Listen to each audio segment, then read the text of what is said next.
Hello, welcome to the Sports Philanthropy Network, broadcasts live from Radio Row at Super Bowl 57.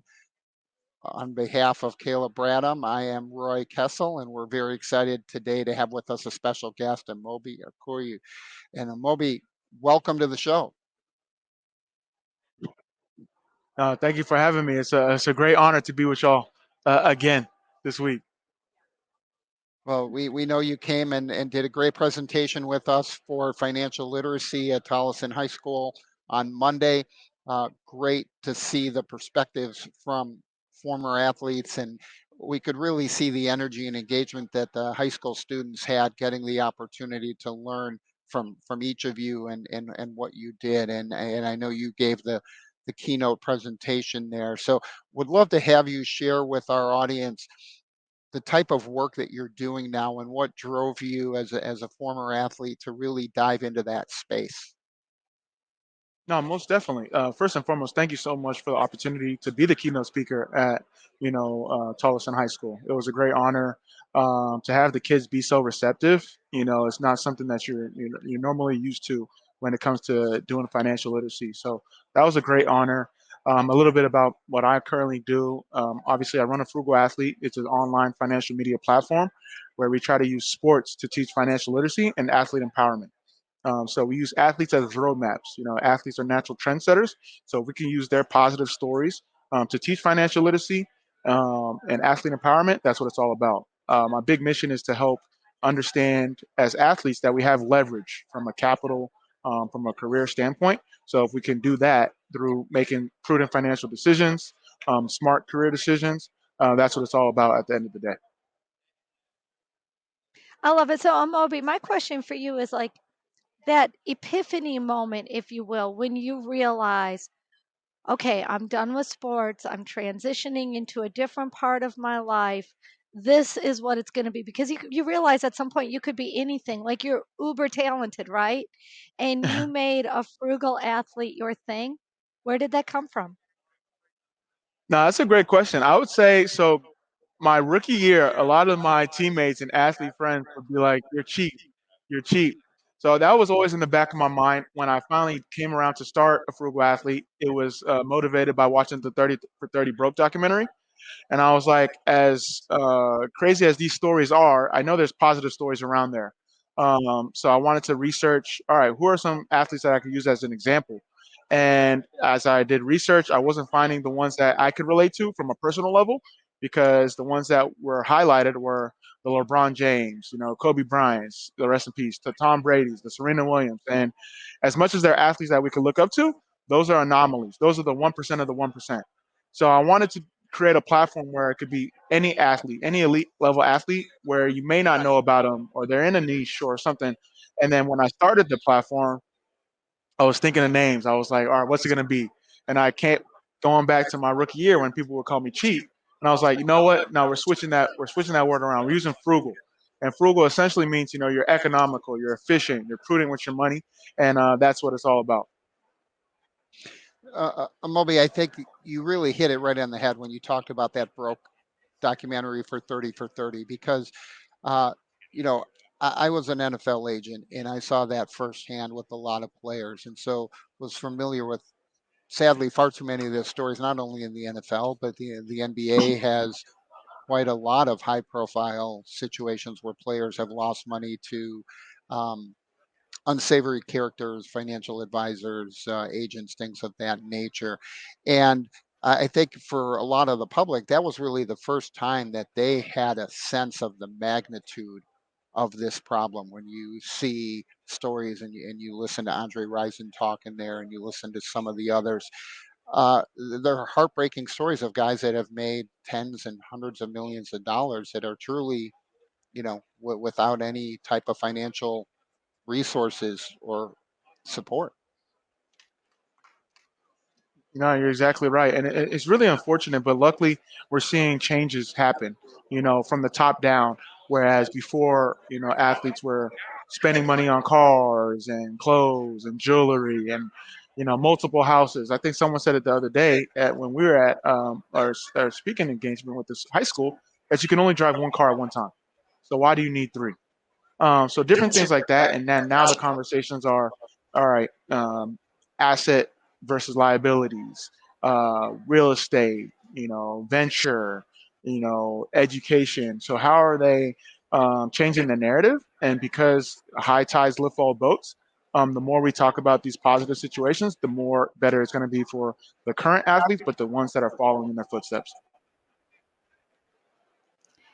So, Amobi, one of my questions for you is talking about scaling things, right? Because this message is so important. It's not just at the pro level, the Olympic level, the semi pro, it's high school kids, it's college kids. How do we scale the message of a frugal athlete in a world where everything is about, I want it now? I don't want to wait. Yeah. I want my Amazon order by this afternoon, or I'm entitled, right? You know these things. How do Yeah. we how do we scale the frugal mindset? How do we scale that? So fortunately, the internet has been a big help. So like we're on now, we're live, but also we're also on the internet, so we're able to reach way more people than we'd be able to if it was like door to door or high school to high school. So even on Monday, like I got one of the high school kids to record the speaking engagement, and now I'm going to be able to put it on YouTube. And through content and through courses and curriculums, and hopefully doing good work, being credible, people will speak on our behalf. People will be less hesitant to say, all right, follow a frugal athlete. And if we can change the life of one, then hopefully we could change the life of two, and compound interest the life of four, eight, and keep going on top of that. But it So starts brick by brick. my next question for you, Amobi, and I'm just gonna put this right out here. I'm gonna put this into a TikTok and a reel.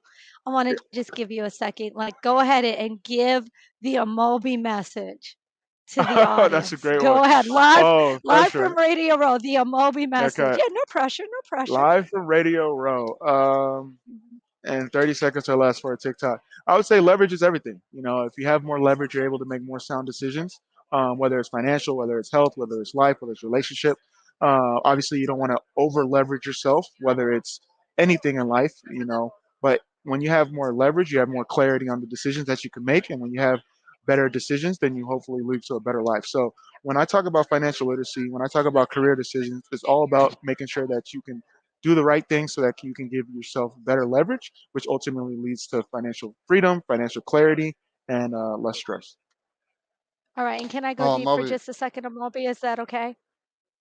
Oh yeah, most definitely. All right, I'm going to be a little bit controversial here, right? We know that we live in a world full of bias and inequity. I know that you're a proud Nigerian American. Can I just give you a second to address that disparity between white wealth and black wealth, and how we can begin to normalize black wealth? That's one of my missions. Let's normalize black wealth. So if we see the disparity and we recognize it, and I live in Milwaukee, I see it in my neighborhood. What is the best way, in your professional opinion, to normalize black wealth? I think we could be on this topic for an hour, and I think this is really important. I'm glad that you brought it up. For me, one of the biggest things in the Black community, money is talked about sparingly. We don't talk about it. It's like almost taboo. So I think we need to open up and be more accessible first and foremost, so that we can learn from other people's triumphs and tribulations. So that's step one. Step two is excellence through exposure. If we're not exposed to the different career pathways that we can learn to make money, or the opportunities, whether it's education and other things, then we won't be able to be excellent. And then three is just fair ground. There's this. I did a workshop a couple years back when it comes to equality versus being equal, and it was like a good picture. It was like, all right, everyone behind the fence, and it's like one had he's 6 foot tall, so he's able to see over the fence. Another one had like a dipping stool. He able to see over the fence, and the other one had the same stool, but wasn't able to see over the fence. So we got to make it fair for everyone, and not just equal across the board. and that's one of my favorite graphics that you're talking about. And it really shows like you can give everybody the same thing, but the impact on each of them is going to be different. And so the Mm. goal is not to have to apply that for each person and give out three of those boxes for people to stand on to see over the fence, right? Yeah. Ultimately, the goal is to remove the fence so that everybody can see it on their own level and can interact their own way and doesn't have to uh, have that obstacle to getting that. So, when you look at this from your lens now, having been out for a while, Frugal Athlete's been doing really well. You're speaking all over the place. Talk a little bit about what you see going forward. What is going to be the best way for you to continue to teach those lessons that you've learned through your journey? No, that's a great question. I think for me,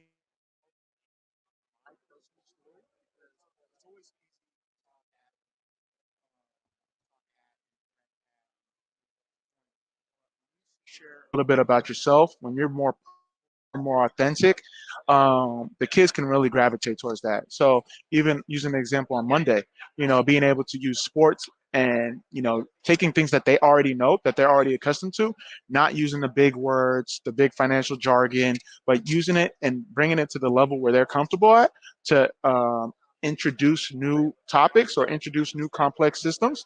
That's what it's going to all be about. So I've been trying to figure out a way to become more personable with my financial stories, but also continue to use athlete examples, sports analogies to drive home the points of financial literacy, whether it's budgeting, saving, investing, the different types of investing, how to understand credit versus debt, taxes, all these different things that we talk about, but making it where it's accessible to the people that we're serving. That's what I'm going to continue to double down on. So, Amobi, I got to say, one of the things that I truly love about you, you're humble, you're transparent, you're vulnerable, you're real, you're authentic. That's so beautiful to see in any human, but especially in an athlete. I want to say thank you. Thank you for joining us today. Thank you for joining us at Thank you for Tolleson having me. Union High School, which, by the way, that's a Title I high school, folks. Oh yeah. 98% of those kids qualify for free breakfast and free lunch. Those are the kids that need the message. So, Amobi, heartfelt, heartfelt. Thank you for that. Folks, my name is Kayla Bradham. I'm with Roy Kessel from Sports Philanthropy Network, here today with Amobi Okugo, talking about financial literacy on Radio Row, Super Bowl 57. Thanks, Amobi. No, thank you for having me. It's always a pleasure, and we'll be working with each other soon, or again soon.